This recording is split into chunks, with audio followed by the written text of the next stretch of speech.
The line was quiet for a moment too long before my father finally spoke. "I've transferred the rights to your delivery system to Savannah," he said. Calm. Final. Like he was announcing the weather. I didn't move. Didn't blink. My hand clutched the side of the stainless steel lab bench, so hard my knuckles whitened. "She deserves it more than you," he continued. "She knows how to monetize it. You never did understand the business side of things." The words didn't register at first. I was staring at the sequencing display on my screen. An array of fluorescent markers blinking in rows. The result of 5 years of work. 5 years of failing, recalibrating, staying up until 3 a.m. with nothing but black coffee and my mother's old notebook to guide me. He had just given it away, as if it were his to give. I glanced at the digital clock in the corner of the monitor. 6:18 p.m. The sun was low outside my lab at the Stanford Research Institute, the light slanting across beakers and pipettes. Everything was quiet, except the voice in my ear dismantling my life. "You can't do that," I said finally, my voice like steel. "The patent isn't yours to transfer." "Of course it is," he said, a chuckle undercutting his arrogance. "Graves Medical Innovations funded your research. It belongs to the company, and as CEO, I get to decide what's done with it." I could almost see his face, leaning back in that monstrous leather chair in the corner office of the company my mother built, fingers steepled, satisfied. "Savannah has the instincts you lack," he added. "She understands the market. She knows how to pitch." I stared down at my phone. The screen still showed his name, Robert Graves. Not Dad. I almost laughed. Almost. I turned my gaze back to my laptop, where the most important email I'd ever received sat unopened. From the U.S. Patent and Trademark Office. Confirmation of receipt. Dated 3 months ago. Filed independently, under my name alone. He didn't know. Not yet. I leaned into the phone, my tone deceptively soft. "Then I hope Savannah enjoys trying to monetize a system she doesn't even understand." Silence. He'd expected begging, anger, desperation, but I wasn't angry anymore. I wasn't hurt. I was just ready. "That's all," he said after a pause. "Legal will send over the transfer papers. Good luck." "Good luck with that," I replied and hung up. My hand shook slightly as I placed the phone on the counter. Not from fear, not anymore, but from the knowledge that the fuse had finally been lit.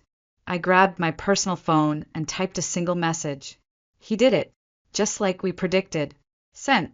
To Sarah Martinez. Then I slid down onto the lab stool, exhaled slowly. My entire body buzzed, not with panic, but with clarity. This was it. I'd spent the last year watching the house my mother built slowly rot from the inside out, ever since my father remarried, ever since he brought Deanne and her daughter Savannah into our world of science, turning it into a corporate showroom. They thought I was naive, that I'd stay silent, that I'd accept being erased. They were wrong. And now they were going to learn exactly who they tried to steal from. It started with the gala. The Graves Medical Innovations annual fundraiser had always been a celebration of legacy, of progress, of my mother. That year, I had just presented our early findings to a room full of investors, preliminary results from the molecular targeting trial. Applause had still been ringing in my ears when my father introduced them. "This is Deanne," he said, smiling like a man who'd rewritten history. "And this is Savannah, her daughter. She just earned her MBA." I remember Savannah's handshake. Cold, calculated. Her eyes scanned me, not with interest, but with appraisal. I was a number to her. A title. A threat. Later that night, my father stood on the stage and made an announcement that drained the blood from my face. "Savannah Quinn will be joining GMI as our new head of strategic development," he said. "She's going to modernize our brand and bring in a fresh perspective." People clapped. I smiled on the outside. Inside, I felt the crack, a fault line that had been forming since the day my mother died, now widened by a single sentence. Over the next few months, the changes were subtle but relentless. First, they reduced my lab access.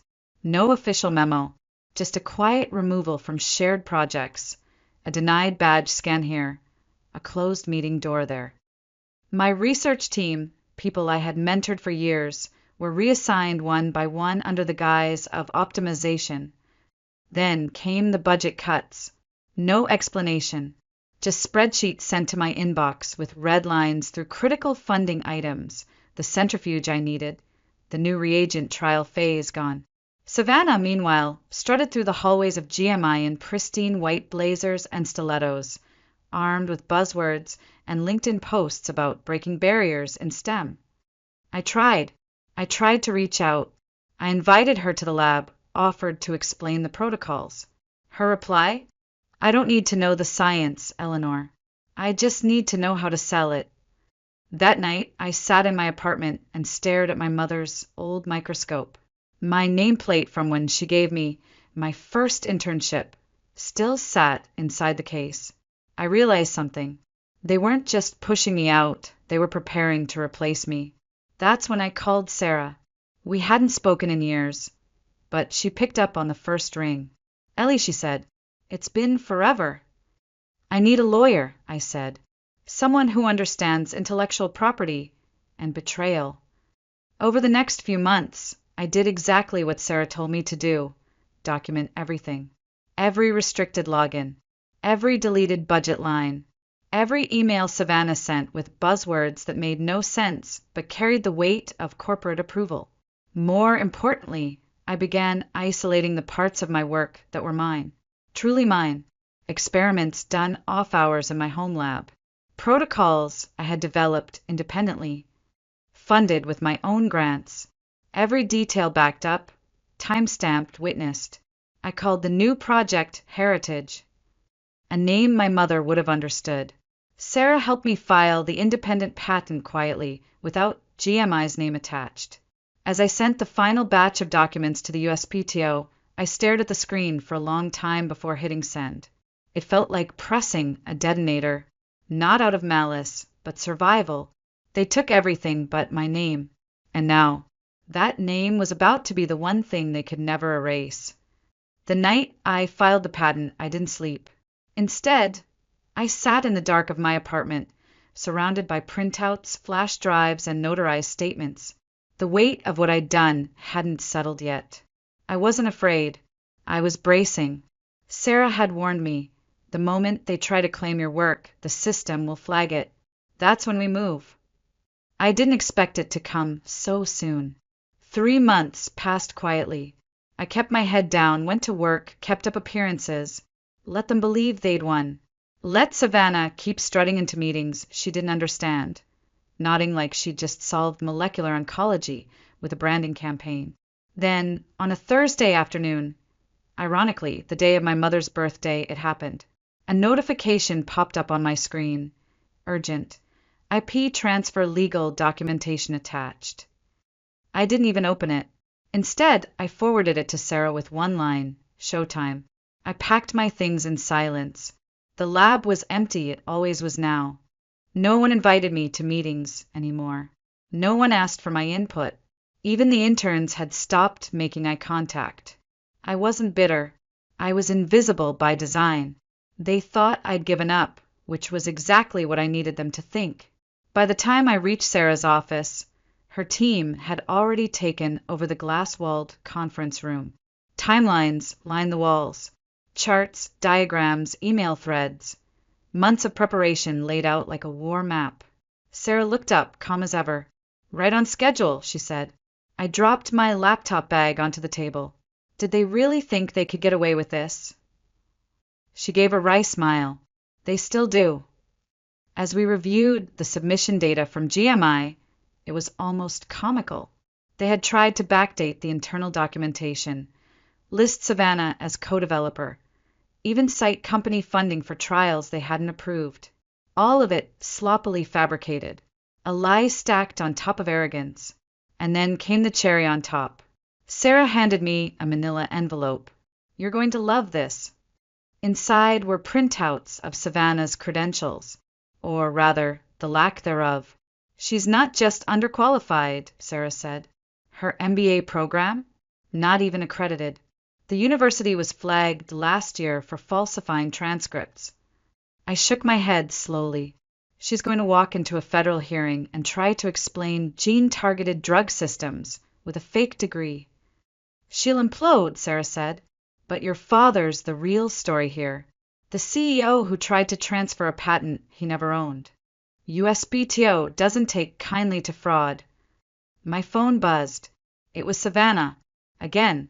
Alex, we need to discuss the transfer. I have some monetization ideas I'd love to share. I laughed out loud. Sarah didn't even look up. Let it go to voicemail. We're past emails and conference calls now. And we were. This was no longer about departments or company politics. This was about truth, about ownership, about a daughter defending the last thing her mother left her. As we finalized the paperwork for the formal dispute and scheduled our meeting with the USPTO reps, I felt something I hadn't felt in years, grounded. The fear was gone. The shame was gone. The desperate need for my father's approval? Gone. They wanted a fight. Now they were going to get one. On my terms. The building hadn't changed. Same cold marble floors. Same glass walls. Same portraits of my father and late mother. Side by side. Frozen in a lie that had long since crumbled. I stood across the street from Graves Medical Innovations, watching lawyers in suits rush in and out, clutching folders, whispering frantically into phones. Panic mode. Sarah asked beside me, sipping her coffee like this was just another morning. I nodded. They just learned you can't transfer what you never owned. We walked in together, documents in hand, confidence in every step. My phone buzzed with yet another call from my father. I ignored it. Let him wait. The receptionist glanced up and visibly flinched. I saw the recognition flash in her eyes. Upstairs, the main conference room loomed behind thick glass doors. My father was already inside, his expression stormy, jaw clenched tight. Savannah stood to his right, flipping through a file, pretending to read. Deanne sat beside them, hands folded neatly, her face pinched with tension. When they saw me, the room shifted. Alexandra, my father barked. In my office. Now. But Sarah stepped forward first. Any discussion regarding intellectual property will happen with counsel present. We're here to meet with the USPTO representatives, as scheduled. The fury in his eyes. I had seen it before when I was 12 and had told him I wanted to study biochemistry instead of joining his business school pipeline. But this time I didn't shrink. This is a family matter, he growled. No, I said firmly. This is a legal matter. You tried to transfer a patent you don't own. That's fraud. The word landed like a thunderclap. Savannah paled. Deanne stiffened. Even the junior attorneys in the room shifted uncomfortably. Moments later, 2 women in dark suits walked in. Dr. Patricia Wong, USPTO, one said, and I'm Andrea Martinez, special legal advisor. They wasted no time. We're here to investigate the attempted transfer of patent application number 977,524G, Dr. Wong began, filed independently by Dr. Eleanor Graves. My father cut in. There's a misunderstanding. All of Eleanor's work was funded by GMI. It belongs to the company. Sarah didn't flinch. She simply slid a binder across the table.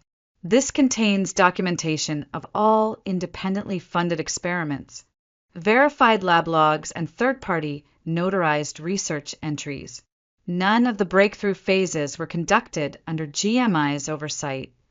Dr. Wong flipped through the pages with a practiced eye. This is extensive. Savannah tried to speak.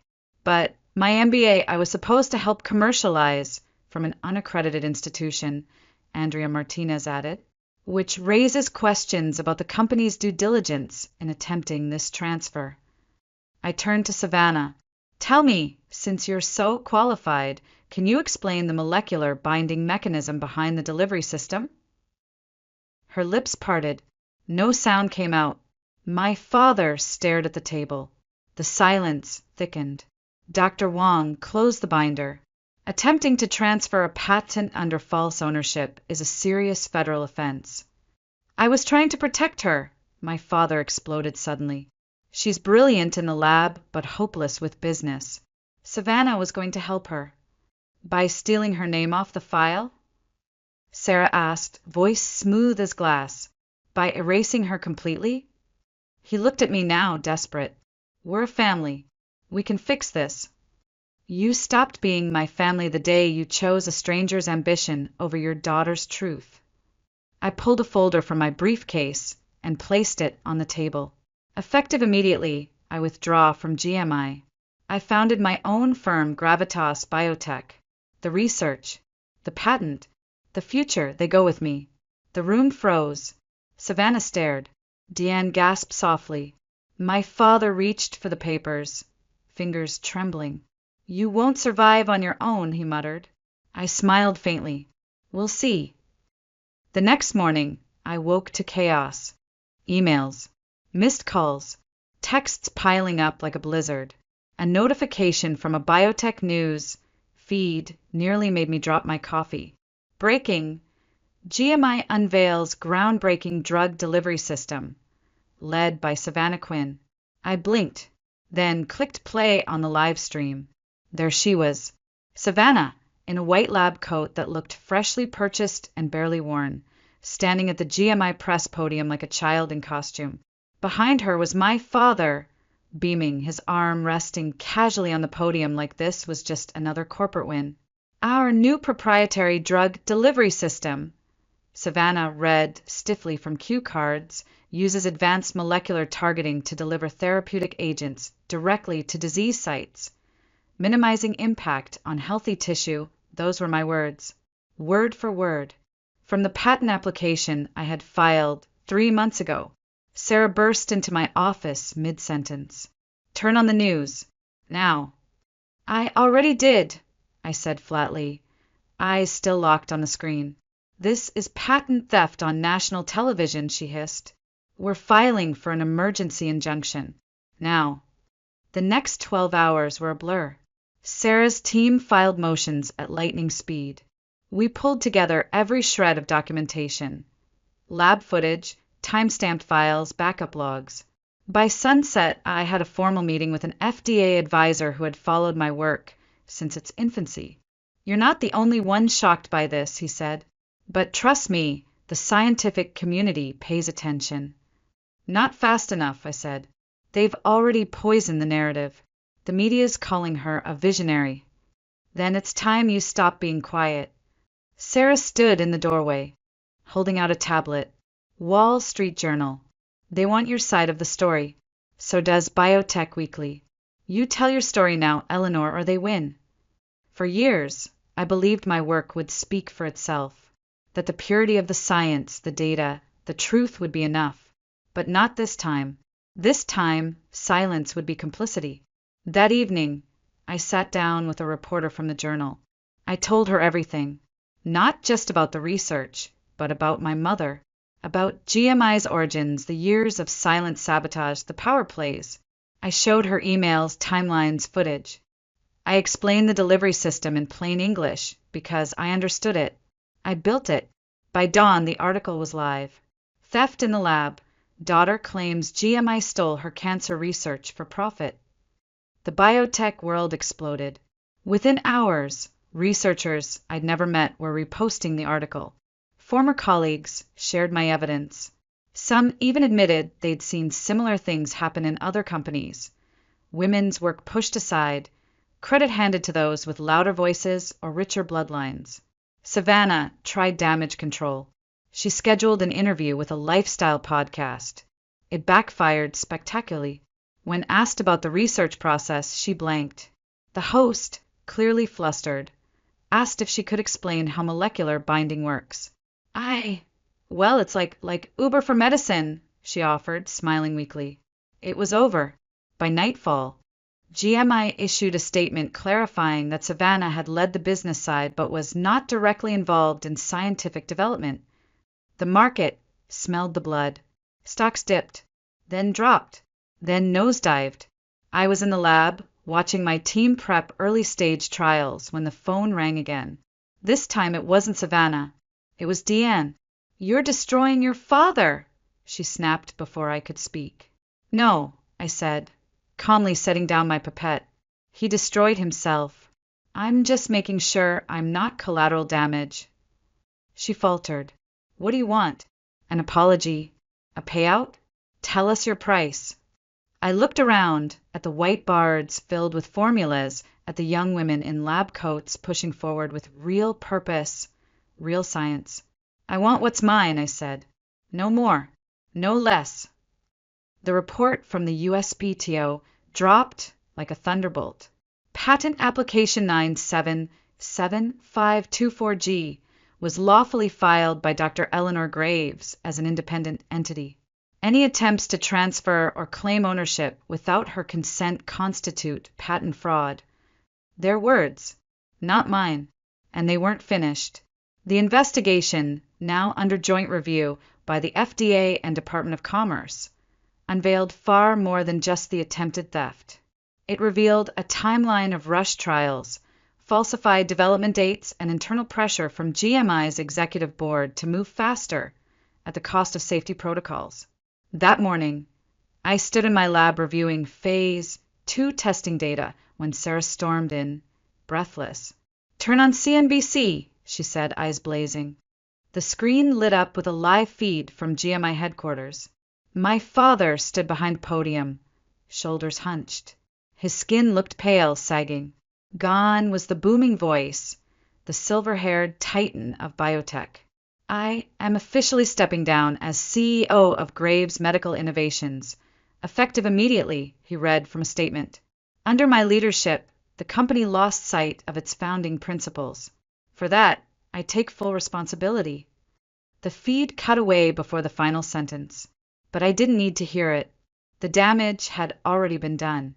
2 hours later, I was seated across from a table of venture capitalists, 3 of the largest biotech investors in the country. They had read the journal piece, watched the footage, and seen the data. "Dr. Graves," one of them said, flipping through my pitch deck, "you didn't just protect your research. You exposed a system.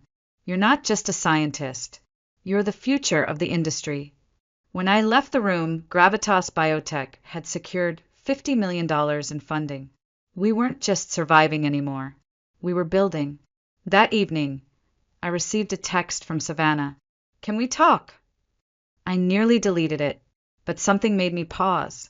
We met at a quiet cafe near the waterfront. No cameras, no podiums, just 2 women who had once been forced into a war neither of them truly understood. Savannah looked different. No designer bag, no blowout hair, just jeans, a sweater, and eyes that no longer held mirrors. Just the weight of everything left unsaid. "I'm sorry," she said, voice low. "I know it doesn't change anything, but I needed to say it." I studied her face, searching for manipulation, spin, but there was only exhaustion. "Regret. Why did you do it?" I asked. She looked down at her untouched tea. "Because he told me you were selfish, that you didn't see the big picture, that the family company needed unity. I believed him because I wanted to matter." She looked up. "I didn't understand the science, Eleanor. It terrified me. I wanted so badly to be seen as smart, as useful." "So you tried to steal something you didn't even comprehend," I said softly. She nodded. "I thought it wasn't stealing, just family redistribution." I didn't say anything. Then she whispered almost to herself, "God, I sound like him." My phone buzzed. A text from Dr. Chin, my mother's old partner, and now the acting interim director of GMI's remaining scientific board. The board voted. "They're cleaning house. They want to talk to you." "What for?" I muttered, more to myself. "They want to rebuild," Sarah said, stepping into the cafe. "With your name, your vision, your mother's legacy." I stared out the window at the lights shimmering over the bay. Thought about my mother in her old lab coat, smiling under fluorescence as she scribbled formulas on the back of a receipt. Thought about the first time she let me touch a microscope. Tell them I'm honored, I said, but I already have a company. One built on the values she lived by. Savannah was silent. Then, quietly, she said, I'm enrolling in community college. Chemistry 101. I want to understand this for real, not just pretend anymore. I gave her a small nod. For the first time, it didn't feel like a lie. He came to see me just after sunset. I was still at the lab, alone. Everyone had gone home. The place was silent except for the gentle hum of the incubators and the faint click of my keyboard. When I looked up, he was standing in the doorway like a ghost from another life. Older, smaller, no longer the man who used to fill entire boardrooms with his presence. I suppose you're happy now, my father said, his voice rough. The mighty Robert Graves, brought down by his own daughter. I didn't speak, just watched him lower himself into a chair like someone carrying invisible weight. You brought yourself down, I said quietly. I just refused to let you take me with you. He sighed, rubbing his hands together. I was trying to protect the company. No, I cut in, my voice steady. You were trying to protect your image. You turned GMI into a marketing firm in a lab coat, and you used my research like it was yours to offer. He flinched when I said it, like the truth still had the power to burn. Catherine would be disappointed in me, wouldn't she? He asked. I paused. Yes, I said simply. She would. He swallowed hard, looked around the lab like he was really seeing it for the first time. Rows of high-end equipment funded by investors who believed in science, not spin. My mother's old microscope sat by the window, newly polished, quietly radiant. And you, he asked, what would make you happy now? Money? Control of GMI? I let out a soft breath, turned slightly toward the whiteboard scrawled with trial data and breakthroughs. This, I said, real work, real science, real progress. That's what makes me happy. That's what Mom taught me to value. He nodded slowly, then stood, adjusting his coat like the conversation had drained him of something he couldn't name.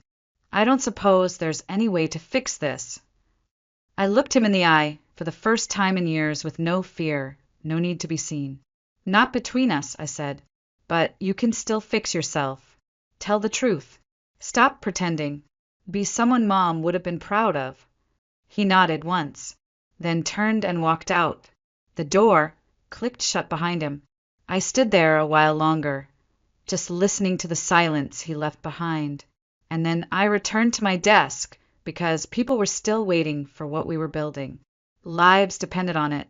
Later that night, Sarah returned from a meeting with the new oversight committee at GMI. They're talking about renaming the company, she said, wiping the slate clean. A full reset. Good, I replied. It needs one. And us? She asked, setting down her tablet. Final trial results look incredible. We're ahead of schedule. If this holds, we're looking at FDA approval before the end of the year. I smiled, thinking of my mother's journal, of the words she once wrote in the margins of a protocol draft. Never settle for what's expected. Reach for what's just beyond possible. Then Sarah said something I hadn't expected. Savannah called again. She passed her first chemistry midterm. I looked down at my hands, the same hands that once trembled under pressure, now steady, purposeful. She said she wants to do it right this time. No shortcuts. No pretending. I didn't respond for a moment. Then I said simply, good for her. The next morning, I arrived early at the lab. The sunrise poured through the glass, casting gold over everything we had built. Whiteboards covered in formulas, benches crowded with promise. On my desk sat a small brown package. No label, just a note. Thought this belonged to you. Chin. Inside was my mother's old lab notebook, faded, worn, and familiar. On the first page, written in her looping cursive, were the words I never knew I needed. To my Eleanor, who sees the world not just as it is, but as it could be. Never let anyone dim your light or steal your dreams. You are capable of more than they will ever know. Love, Mom. I traced the ink with my finger, my throat tight. This wasn't just a victory. It was a beginning. As the team filed in behind me, I stood tall, lifted the notebook, and smiled. Let's show them, I said softly, what real innovation looks like. And for the first time in a long time, I didn't feel like I was fighting anymore. I felt free. In the weeks that followed, things moved fast. The clinical trials surpassed every expectation. Investor meetings turned into long-term partnerships.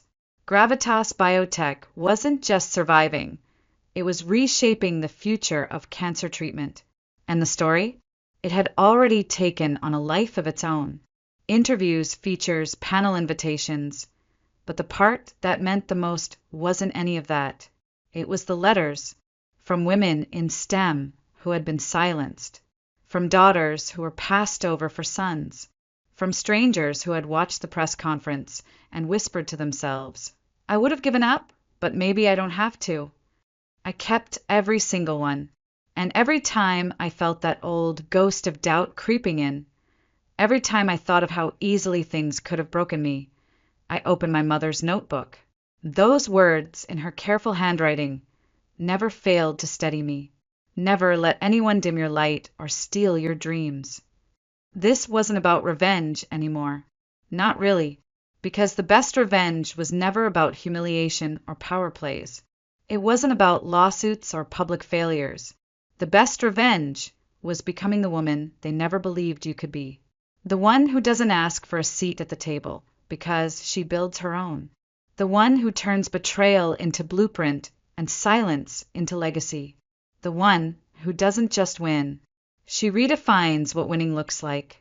And maybe, just maybe, she leaves behind a light bright enough for the next girl who dares to dream.